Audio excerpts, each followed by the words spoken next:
रत्नागिरी जिल्ह्यातील चिपळूण तालुक्यातल्या रामपूर गावात काही दिवसांपूर्वी एक जळालेला मृतदेह सापडला आणि संपूर्ण परिसर हादरला।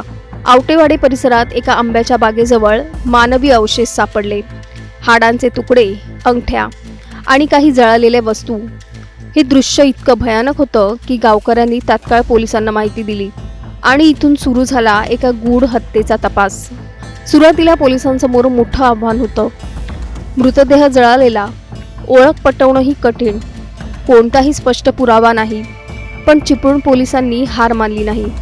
तांत्रिक तपास, CDR आणि गोपनीय माहितीच्या आधारे पोलिसांनी तपासाची सूत्र फिरवायला सुरुवात केली आणि या तपासाचे धागेदोरे थेट मुंबईतील मालाडपर्यंत जाऊन पोहोचले। इथून उघड झाला एक धक्कादायक कट।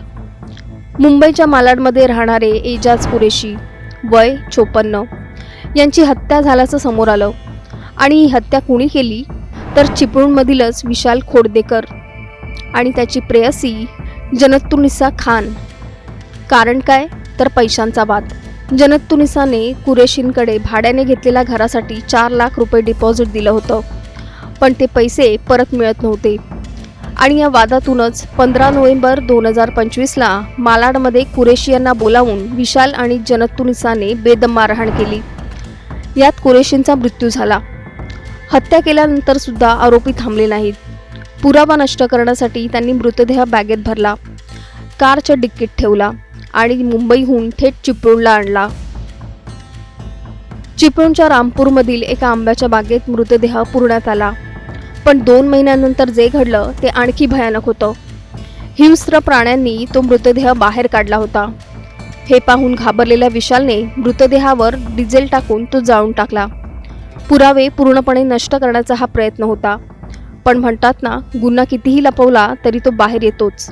या प्रकरणात एक छोटासा पुरावा पोलिसांसाठी मोठा धागा ठरला। घटनास्थळी सापडलेला स्टीलचा रॉड।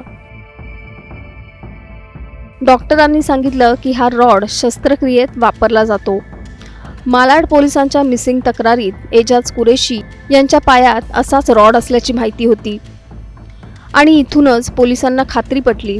यानंतर सुरू झाला आरोपींचा शोध।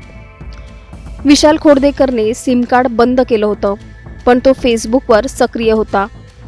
सायबर सेलच्या मदतीने पोलिसांनी त्याचा माग काढला आणि अखेर त्याला मालाडमधून अटक केली। पोलिसांच्या चौकशीत त्याने सगळा गुन्हा कबूल केला आणि त्याच्या प्रेयसीलाही पोलिसांनी ताब्यात घेतलं। अवघ्या 2 ते 3 दिवसात चिपळूण पोलिसांनी हे संपूर्ण हत्याकांड उघडकीस आणलंय।